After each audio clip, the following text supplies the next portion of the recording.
Hello everyone, welcome back to my channel school of science. मेरा नाम नितिन लूथरा है। मैं क्लासेस 9-10 के लिए साइंस और 11-12 जेईई और नीट के बच्चों के लिए केमिस्ट्री लेता हूं। मैं पिछले 21 सालों से एजुकेशन इंडस्ट्री के अंदर हूं और अभी तक मैंने बहुत सारे बच्चों को पढ़ाया है, एजुकेट किया है। यही नहीं, मैंने उनकी प्रॉब्लम्स को समझा है जब वो पढ़ाई करते हैं, एग्जाम्स देते हैं और वो क्या गलतियां करते हैं। तो इन्हीं प्रॉब्लम्स को जब मैंने इन बच्चों के साथ डिस्कस किया तो मैंने बहुत सारे वैल्यू एडेड सेशंस भी बनाए हैं बच्चों के लिए। और ये सारे वैल्यू एडेड सेशंस मैंने दिल्ली के टॉप स्कूल्स के अंदर मल्टीपल टाइम्स कंडक्ट भी किए हैं, जैसे time management, expectation management, stream selection, career counselling, how to attempt question paper and so on.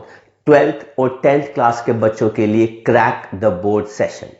ये सारे वैल्यू एडेड सेशंस मैं आप लोगों के लिए भी जरूर कंडक्ट करूंगा पर सही समय आने पर। बट फिलहाल मेरे लिए जो बहुत जरूरी है वो है आपको एक अच्छा कंटेंट डिलीवर करना, और वो भी बहुत ही सिंपल लैंग्वेज के अंदर।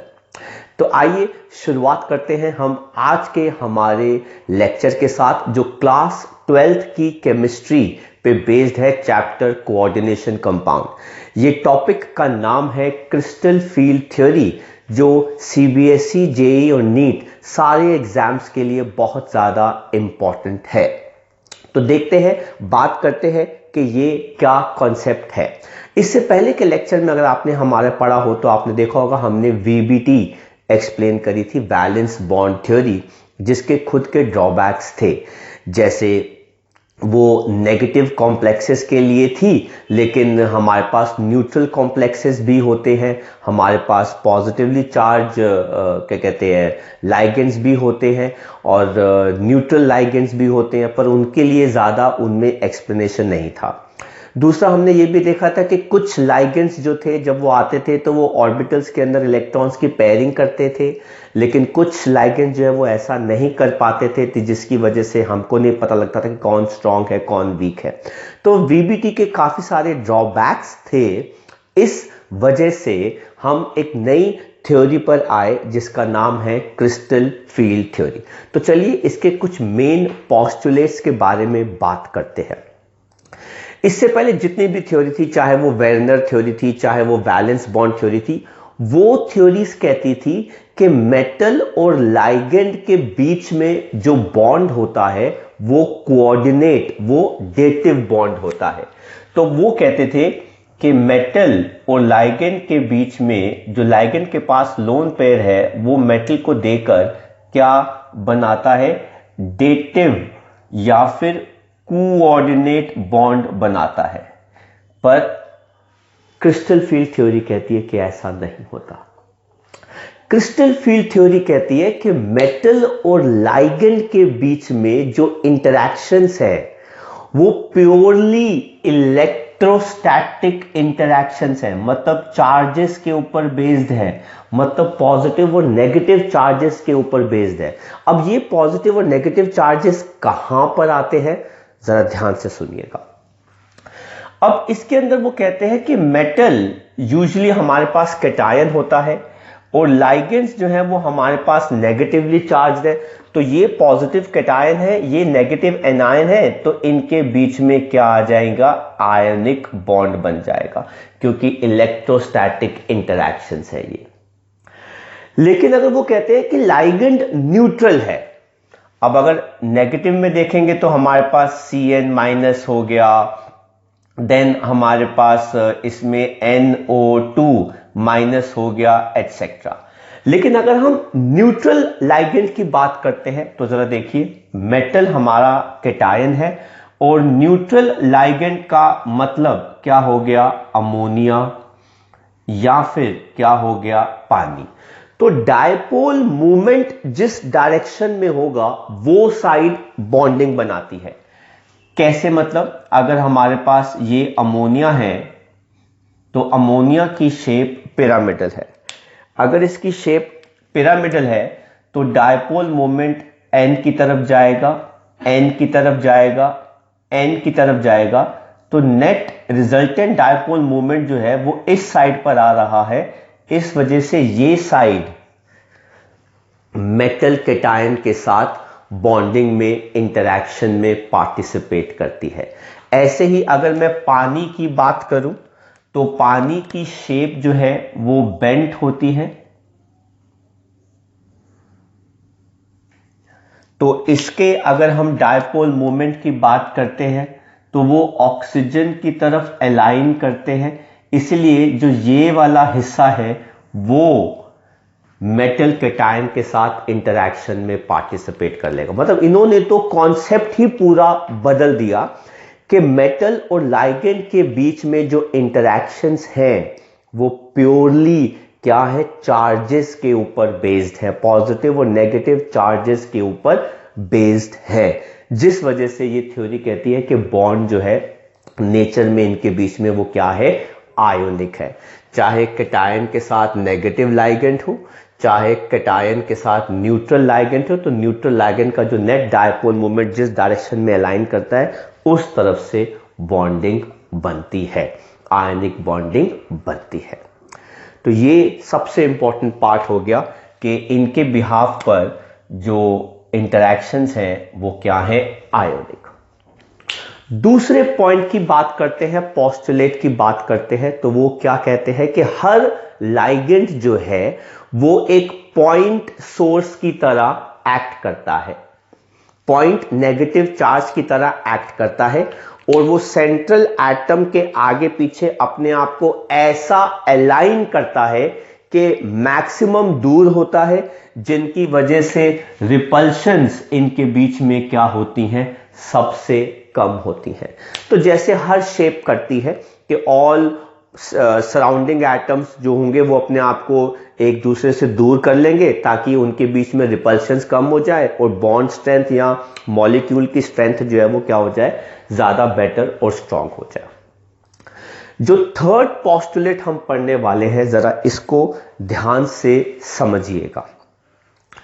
वो कहते हैं कि लाइगेंड जब अप्रोच करते हैं डी ऑर्बिटल, किसके, सेंट्रल मेटल एटम के या आयन के। अब मेटल एटम का जो डी ऑर्बिटल है वो डी जेनरेटेड होता है।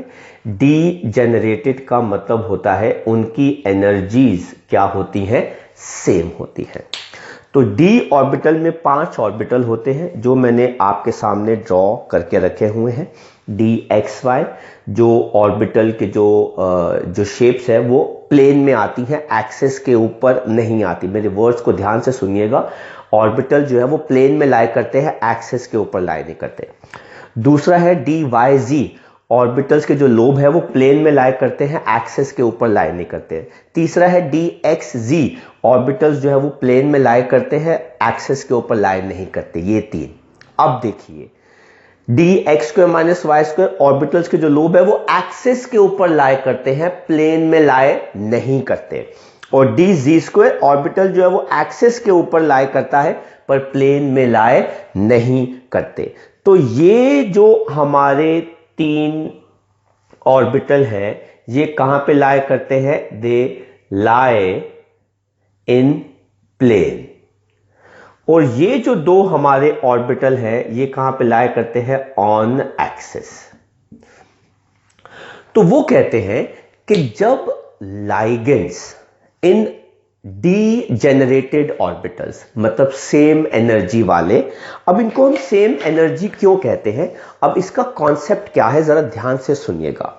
सेंट्रल मेटल एटम के अराउंड जब इलेक्ट्रॉन्स मूव करते हैं तो वो अपने सामने एक स्फेरिकल सिमेट्री बना लेते हैं फील्ड की। आई रिपीट, जब एक सेंट्रल मेटल एटम के डी ऑर्बिटल्स के इलेक्ट्रॉन्स उसको सराउंड करते हैं तो वो उसके आगे पीछे, सेंट्रल मेटल एटम के पीछे एक स्फेरिकल सिमेट्री बना लेते हैं, जिनकी वजह से एनर्जी यूनिफॉर्मली क्या हो जाती है, डिस्ट्रीब्यूट। लेकिन अब अगर आप इस स्फेरिकल सिमेट्री के आगे सामने कोई लाइगेंड ले आओगे जिसके ऊपर नेगेटिव चार्ज है या जिसके ऊपर इलेक्ट्रॉन डेंसिटी ज्यादा है, तो वो इस फील्ड को डिस्टर्ब करता है, जिसकी वजह से I repeat, central metal atom या आयन के जो d ऑर्बिटल्स के जो इलेक्ट्रॉन्स होते हैं वो इस सेंट्रल मेटल एटम के अराउंड एक प्रॉपर यूनिफॉर्म सिमेट्री बना लेते हैं फील्ड की, जिसकी वजह से एनर्जी सबके बीच में इक्वल क्या हो जाती है, डिस्ट्रीब्यूट। लेकिन जब कोई लाइगेंड जिसके ऊपर नेगेटिव चार्ज है या फिर इलेक्ट्रॉन डेंसिटी ज्यादा है, अब वो इसके पास आएगा तो वो इसकी फील्ड को, इसकी सिमेट्री को क्या करेगा, डिस्टर्ब, जिसकी वजह से ये अपनी डीजेनरेसी, बराबर वाली एनर्जी लूज कर देते हैं। तो दे लूज देयर डीजेनरेसी, और जिसकी वजह से ये दो पार्ट्स में स्प्लिट हो जाते हैं। एक का नाम होता है T2G। अब ये नाम क्यों आते हैं, कैसे आते हैं, वो हमारे कोर्स का पार्ट नहीं है, तो नो नीड। और दूसरा होता है EG। अब T के साथ 2G जो है वो सबस्क्रिप्ट है, E के साथ G जो है वो सबस्क्रिप्ट है, और T2G में हमारे पास कौन कौन से आते हैं, DXY, DYZ और DZX ऑर्बिटल। और EG में हमारे कौन कौन से आते हैं, वो ऑर्बिटल जो एक्सिस के ऊपर होते हैं, x² - y², और कौन से आते हैं, DZ²। तो इसको हम कहते हैं क्रिस्टल फील्ड, जो इन्फ्लुएंस हो जाती है सेंट्रल मेटल एटम की, और उस वजह से वो स्प्लिट कर जाती है। और ये स्प्लिटिंग जो होती है वो डिपेंड करती है क्रिस्टल फील्ड जो एग्जर्ट करती है अपना इन्फ्लुएंस किसके ऊपर, सेंट्रल मेटल एटम या आयन के ऊपर। और वो कैसे स्प्लिट करती है वो आगे का पार्ट है, जिसको हम अभी कंटिन्यू करते हैं। तो आई होप आपको ये वाला कॉन्सेप्ट क्रिस्टल फील्ड का समझ में आ गया। ये बहुत ही इंपॉर्टेंट है, तो एक बार जरा ध्यान से दोबारा आप लेक्चर को जरूर सुन लिएगा। मैंने हर चीज के बारे में इसमें बात करी है। तो अब हम बात करते हैं कि कैसे अलग अलग टाइप के ऑर्बिटल्स जो हैं वो क्रिस्टल फील्ड स्प्लिटिंग शो करते हैं, कैसे कॉम्प्लेक्सेस अलग अलग टाइप की क्रिस्टल फील्ड स्प्लिटिंग शो करते हैं। तो इसमें हमारे पास मेन दो टाइप के शेप्स हम कंसिडर कर रहे हैं, एक ऑक्टाहेड्रल कॉम्प्लेक्सेस और दूसरे होंगे क्रिस्टल फील्ड स्प्लिटिंग इन टेट्राहेड्रल कॉम्प्लेक्सेस। तो सबसे पहले हम पढ़ रहे हैं crystal field theory for octahedral complexes, और इसको हम डेल्टा O से रिप्रेजेंट करते हैं, जहां पे डेल्टा का मतलब होता है क्रिस्टल फील्ड स्प्लिटिंग एनर्जी। इसको हम क्या कहते हैं, डेल्टा को हम इसको कहते हैं क्रिस्टल फील्ड स्प्लिटिंग एनर्जी, इसको हम CFSE भी लिखते हैं। और यहां पर हमने O को सबस्क्रिप्ट किया है क्योंकि हम ऑक्टाहेड्रल कॉम्प्लेक्सेस की बात कर रहे हैं। तो ध्यान से देखिएगा, हमारे पास d ऑर्बिटल है सेंट्रल मेटल एटम का, इसके पास डीजेनरेसी होती है क्योंकि ऑर्बिटल का जो न्यूक्लियस होता है वो इक्वली स्फेरिकल सिमेट्री से एक फील्ड के साथ सराउंडेड होता है। जब आप इसके पास लेकर आते हैं लाइगेंड, लाइगेंड के इलेक्ट्रॉन्स होते हैं, उसका नेगेटिव चार्ज होता है, वो इस कॉम्प्लेक्स को क्या करता है, अप्रोच करता है। तो हमने बात करी थी कि जो सेंट्रल मेटल एटम का d ऑर्बिटल है अपनी डीजेनरेसी लूज कर देगा।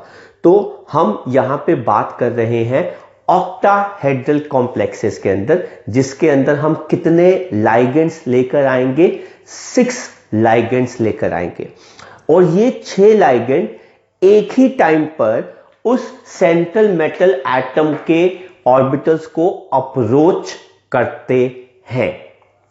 तो क्या होता है जरा देखिए, ये येलो कलर का हमारे पास सेंट्रल मेटल एटम है और ये शेप जो है ये ऑक्टाहेड्रल कॉम्प्लेक्स की होती है ना। तो ये 4 स्क्वायर प्लेनर पर आ गए और ये दोनों वर्टिकली प्लेस कर दिए गए। अब 6 कॉम्प्लेक्सेस को आप, या सॉरी 6 लाइगेंड्स को जब आप सेंट्रल मेटल एटम के पास एक ही टाइम पे लेकर आते हो तो जो बेस्ट पॉसिबल वे होता है वो क्या होता है, एक्सिस के ऊपर से लेकर आना। 2 ऐसे आ रहे हैं, मैं आपको बताता हूं। देखिए 2 लाइगेंड ऐसे अप्रोच करेंगे, 2 लाइगेंड ऊपर नीचे से आएंगे और 2 लाइगेंड सामने और पीछे से आ जाएंगे। तो ये जो व्हाइट है यहां पे कलर, वो 6 लाइगेंड्स की अप्रोच को बता रहा है जो टूवर्ड्स द सेंट्रल एटम है। ये भी इधर जा रहा है, ये भी इधर जा रहा है, ये वाला इधर आ रहा है, पीछे वाला जो है वो उसकी तरफ जा रहा है, ये वाला नीचे आ रहा है, नीचे वाला जो है वो कहां जा रहा है, ऊपर जा रहा है। तो जब 6 लाइगेंड्स इन डी ऑर्बिटल्स को अप्रोच करते हैं तो वो एक्सिस के ऊपर की साइड से अप्रोच कर रहे हैं, जिसकी वजह से क्या होता है, इन 5 डी ऑर्बिटल में से ये जो 2 डी ऑर्बिटल हैं जो एक्सिस के ऊपर लाई करते हैं, d x square minus y square और डी जी स्क्वायर, है ना। तो एक्स स्क्वायर यहां पे आ गया, उसका नेगेटिव यहां पे आ गया, वाई स्क्वायर इधर आ गया और जी जो है वो इस एक्सिस पे आ गया। तो इन ऑर्बिटल्स के इलेक्ट्रॉन्स जो होते हैं, इन ऑर्बिटल्स की जो फील्ड होती है वो ज्यादा रिपल्शन एक्सपीरियंस करती है 6 लाइगेंड्स की वजह से। आई रिपीट, जब हम फ्री स्टेट में सेंट्रल मेटल एटम के डी ऑर्बिटल्स को देखते हैं तो वो डी जेनरेटेड होते हैं, उनके पास सबके पास सेम एनर्जी होती है, क्योंकि सेंट्रल मेटल एटम जो होता है वो यूनिफॉर्मली एक स्फेरिकल सिमेट्री के साथ क्या होता है, अरेंज्ड होता है, कवर्ड होता है। लेकिन जब हम इस डी ऑर्बिटल के पास 6 लाइगेंड लेकर आते हैं तो लाइगेंड्स के पास इलेक्ट्रॉन्स होते हैं, लोन पेयर होते हैं, नेगेटिव चार्ज होता है। इस सेंट्रल मेटल एटम के डी ऑर्बिटल में भी इलेक्ट्रॉन्स होंगे। डी ऑर्बिटल के इलेक्ट्रॉन्स, लाइगेंड्स के इलेक्ट्रॉन एक दूसरे को रिपेल करते हैं, जिसकी वजह से डी ऑर्बिटल की एनर्जी क्या कर जाती है, इंक्रीज। तो देखो एनर्जी जो थी वो लोअर से क्या कर गई, हायर पे आ गई, तो एनर्जी जो है वो क्या कर गई, इंक्रीज। लेकिन कितने कॉम्प्लेक्सेस, कितने लाइगेंड्स लेकर आ रहे हैं हम, 6 लाइगेंड्स लेकर आ रहे हैं और वो 6 लाइगेंड्स 6 के 6 साथ में आने चाहिए। तो एक लेफ्ट से आएगा, एक राइट से आएगा, एक ऊपर से आएगा, एक नीचे से आएगा, एक आगे से आएगा, एक पीछे से आएगा।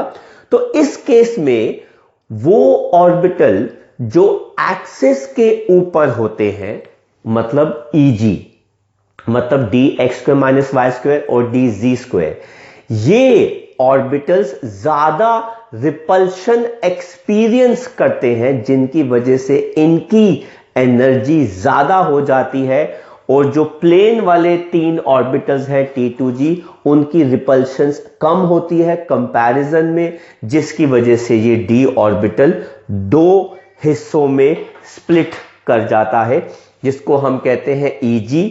जो एक्सिस के ऊपर है उनकी एनर्जी 3/5 इंक्रीज कर जाती है फ्रॉम द बारी सेंटर।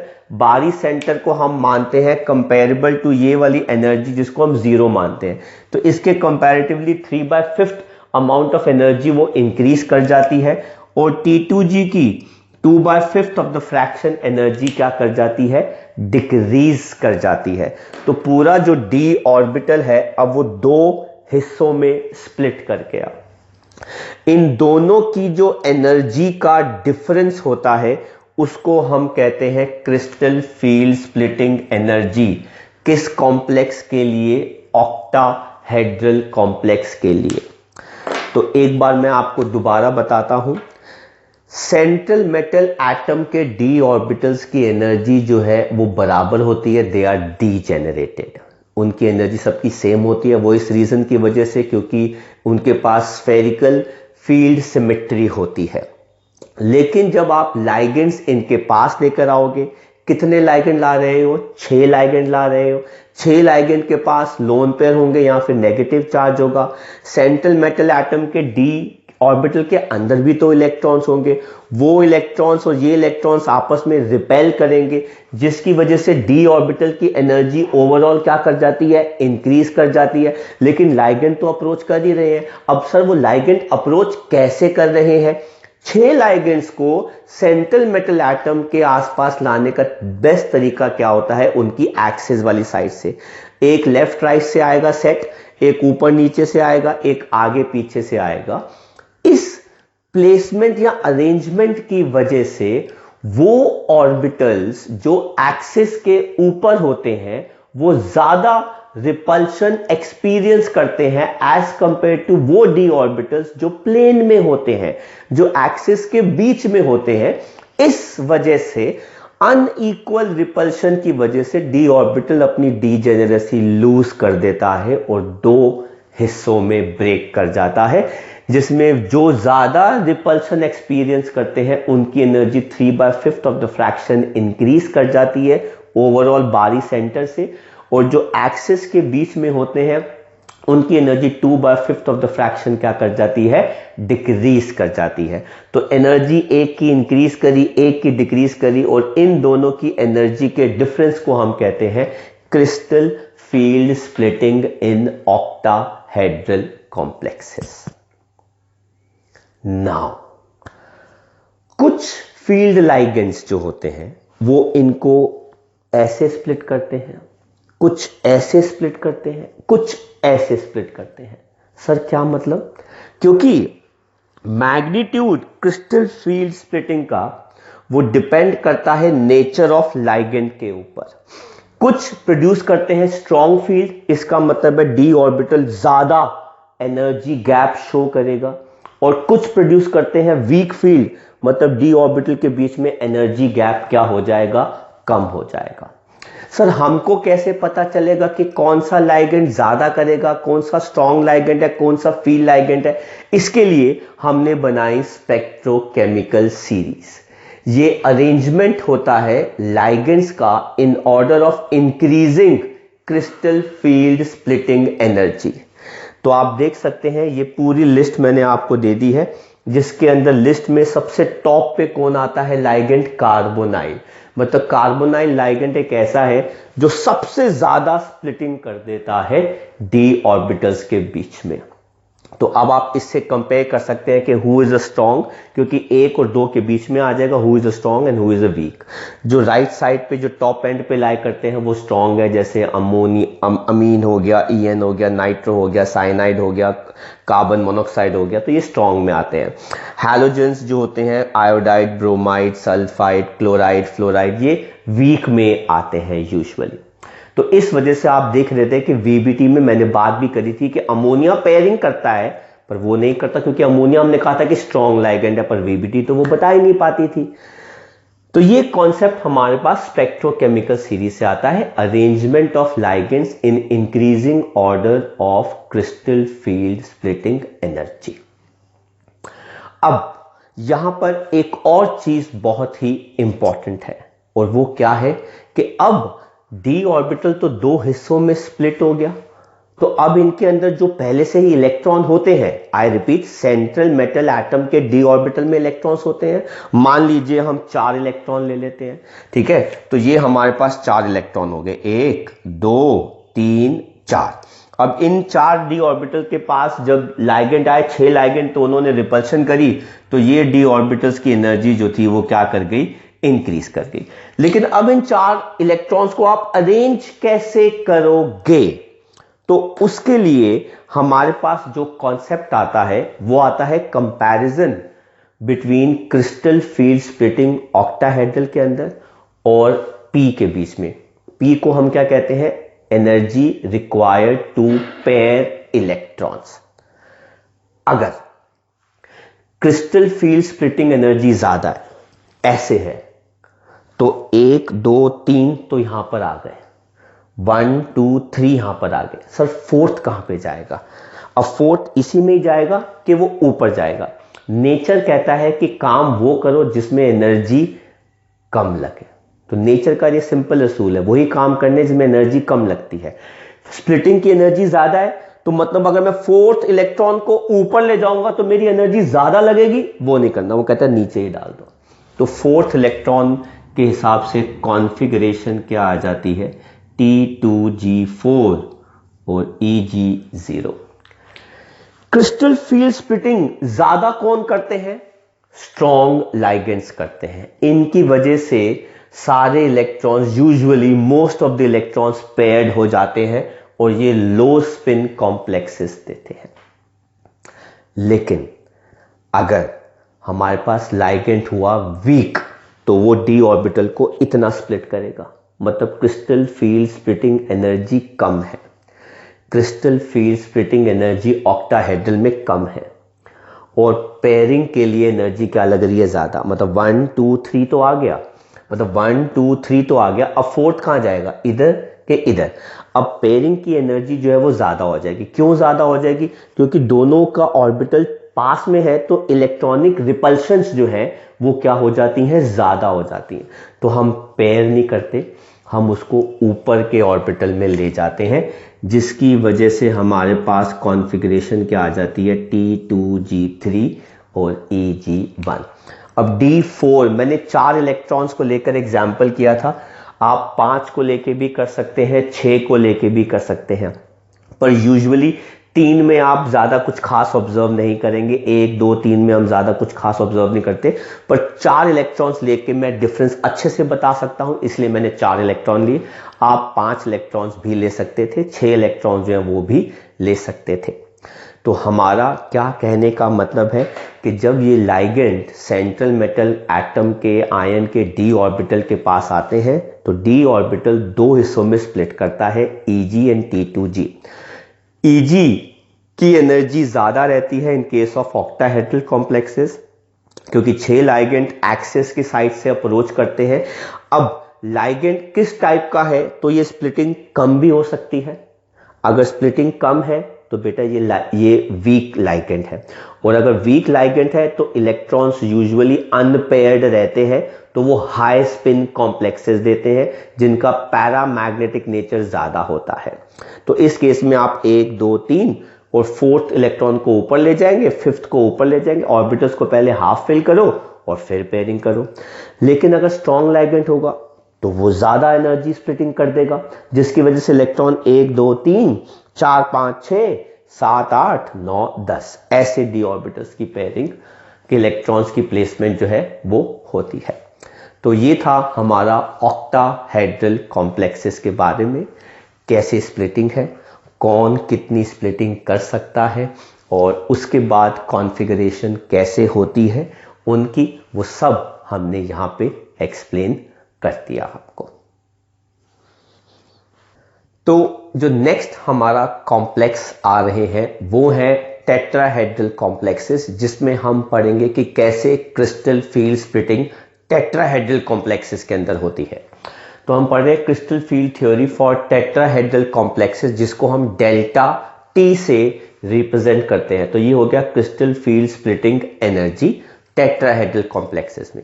अब ऑक्टाहेड्रल और टेट्राहेड्रल अगर दोनों कॉम्प्लेक्सेस को हम कंपेयर करें तो ऑक्टाहेड्रल में लाइगेंड ज्यादा थे, रिपल्शंस ज्यादा थी, तो टेट्राहेड्रल में लाइगेंड्स कम है, 4 होंगे, ऑक्टाहेड्रल में 6 लाइगेंड थे। तो टेट्राहेड्रल कॉम्प्लेक्सेस में रिपल्शंस कम होती हैं, जिसकी वजह से फोर्सेस जो होते हैं रिपल्शन के वो कम हो जाएंगे, और इस वजह से एनर्जी स्प्लिटिंग जो होती है वो ऑक्टाहेड्रल के कंपैरेटिवली कम होती है। तो अगर हम दोनों की एनर्जीज का डिफरेंस देखें तो टेट्राहेड्रल कॉम्प्लेक्सेस के अंदर जो क्रिस्टल फील्ड स्प्लिटिंग होती है वो almost 4/9 times of octahedral complexes के अंदर होती है। रीजन मैंने आपको बता दिया, क्योंकि लाइगेंड कम है तो रिपल्शंस कम है, तो स्प्लिटिंग की एनर्जी जो है वो भी कम होती है। लेकिन अब सवाल है कि ये स्प्लिटिंग जो है वो होती कैसे है। हमारे पास 4 लाइगेंड्स हैं जो सेंट्रल मेटल डी ऑर्बिटल के पास अप्रोच करते हैं। अब देखिए, ये हमारे पास सेंट्रल मेटल एटम है येलो कलर का, और उसके हमने एक्स वाई और जी एक्सिस बना दी है। अब मुझे 4 लाइगेंड्स को लेकर आना है। तो अगर आप इस पूरे सेंट्रल मेटल एटम या आयन के स्ट्रक्चर को देखें तो 4 बेस्ट पॉसिबल वेज लाइगेंड को लाने के इकट्ठे क्या हैं। अब ऑक्टाहेड्रल में तो वो एक्सिस के थ्रू आ रहे थे, ऊपर नीचे आगे पीछे लेफ्ट राइट, तो टेट्राहेड्रल कॉम्प्लेक्सेस के अंदर जब 4 लाइगेंड आते हैं तो वो एक्सिस के ऊपर से नहीं आते, वो प्लेन से आते हैं। अगर मैं आपको बताऊं तो आप ये देख सकते हैं कि ये पूरा जो साइड है ये एक प्लेन है, ये दूसरा प्लेन हो गया, ये इस साइड पर तीसरा प्लेन हो गया, ये फोर्थ प्लेन हो गया। तो एक लाइगेंड इस साइड से अप्रोच करेगा तो दूसरा लाइगेंड जो है वो नीचे से अप्रोच करेगा, एक इस साइड से आएगा तो जो चौथा है वो इस साइड से आएगा। मतलब लाइगेंड्स जो है वो एक्सिस के ऊपर से नहीं आ रहे, पर वो कहां से अप्रोच कर रहे हैं, प्लेन से, बिटवीन द एक्सिस अप्रोच कर रहे हैं। अगर लाइगेंड्स बिटवीन द एक्सिस मतलब प्लेन की साइड से अप्रोच कर रहे हैं, मतलब वो इस साइड से अप्रोच कर रहे हैं, तो जाहिर सी बात है वो ऑर्बिटल्स डी के जो प्लेन में होंगे वो ज्यादा रिपल्शन एक्सपीरियंस करेंगे, और वो कौन होते हैं, T2G, dxy, yz और dx। क्योंकि ये ऑर्बिटल जो है वो आप देख सकते हैं कहां पे होते हैं, प्लेन में होते हैं, तो ये रिपल्शन ज्यादा एक्सपीरियंस करेंगे। तो अब ये लाइगेंड जो है वो यहां से अप्रोच कर रहा है, ये यहां से अप्रोच कर रहा है, ये इधर से अप्रोच कर रहा है, तो ये इधर से अप्रोच कर रहा है, जिस वजह से ऑर्बिटल्स जो एक्सिस में होते हैं उनकी एनर्जी कम हो जाती है, क्योंकि वो रिपेलिंग एक्सपीरियंस नहीं करेंगे, पर जो ऑर्बिटल प्लेन में होते हैं वो रिपल्शन ज्यादा एक्सपीरियंस करते हैं, इसलिए T2G की एनर्जी ज्यादा हो जाती है और Eg की एनर्जी क्या हो जाती है, कम। इन दोनों के एनर्जी के डिफरेंस को हम कहते हैं crystal field splitting energy in tetrahedral complexes. तो इस चीज का बड़ा इंपॉर्टेंट है कि इंपॉर्टेंस होता है क्रिस्टल फील्ड के लाइगेंड की अप्रोच कैसी है। ऑक्टाहेड्रल के अंदर वो एक्सिस के ऊपर से आते थे, इसीलिए Eg की एनर्जी ज्यादा हो जाती, क्योंकि वो ज्यादा रिपल्शन एक्सपीरियंस करते थे। यहां पे लाइगेंड जो है वो प्लेन के साइड से आ रहा है, इस साइड से आ रहा है, इस साइड से, इसलिए ऑर्बिटल्स जो प्लेन में है वो रिपल्शन ज्यादा एक्सपीरियंस करते हैं, जिसकी वजह से उनकी एनर्जी क्या कर जाती है, इंक्रीज कर जाती है। बट हम पहले भी बात कर चुके हैं, कंपैरेटिवली टू ऑक्टाहेड्रल इनके अंदर एनर्जी डिफरेंस कम होता है, तो क्रिस्टल फील्ड स्प्लिटिंग एनर्जी जो होती है वो इतनी कम होती है कि इनकी वजह से इलेक्ट्रॉन्स की पेयरिंग जो है वो नहीं हो पाती। तो मेन इलेक्ट्रॉन की पेयरिंग जो है वो ऑक्टाहेड्रल में होती है, इस केस में ऐसी कोई पेयरिंग जो है इलेक्ट्रॉन्स की नहीं हो पाती। अगर हम ओवरऑल क्रिस्टल फील्ड स्प्लिटिंग के फैक्टर्स को देखें तो फैक्टर्स ऑन विच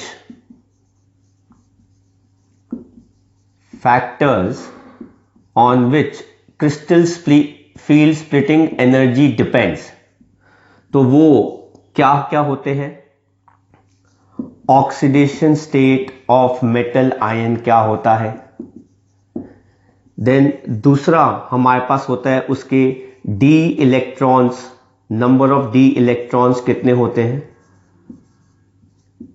देन तीसरा हमारे पास होता है नेचर ऑफ लाइगेंड क्या है, एंड फोर्थ फैक्टर जो हमारे पास होता है किस ज्योमेट्री की बात कर रहे हैं। तो हमारे पास लिमिटेड फैक्टर्स है सीबीएसई के अंदर, इसलिए कहीं जगह पे हम कॉम्प्लेक्सेस के बीच में थोड़ा सा हमारे कॉन्ट्राडिक्शन जो है वो बननी शुरू हो जाती हैं, बच्चों को बता नहीं पाते, क्योंकि सारे फैक्टर्स जो हैं वो हम नहीं पढ़ते, क्योंकि सेम लाइगेंड अलग अलग मेटल आयंस के अंदर क्रिस्टल फील्ड स्प्लिटिंग अलग अलग करेगा। सेम लाइगेंड के अंदर अगर मेटल आयन का ऑक्सीडेशन नंबर भी डिफरेंट का हो रहा है तो उसकी क्रिस्टल फील्ड स्प्लिटिंग जो है वो क्या हो जाती है, डिफरेंट हो जाती है। तो इस वजह से ये कॉन्सेप्ट बहुत डिटेल में चला जाता है।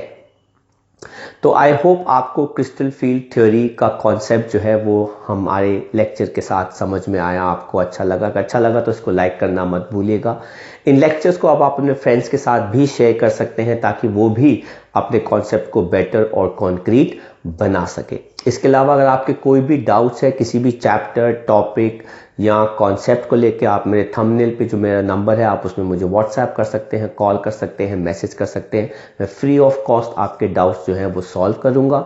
अगर मुझे कोई लेक्चर भी बनाना पड़े तो मैं ज़रूर बनाऊंगा। हम बहुत जल्दी मिलेंगे एक नए लेक्चर के साथ। Till then, take care, study hard and bye bye from school of science.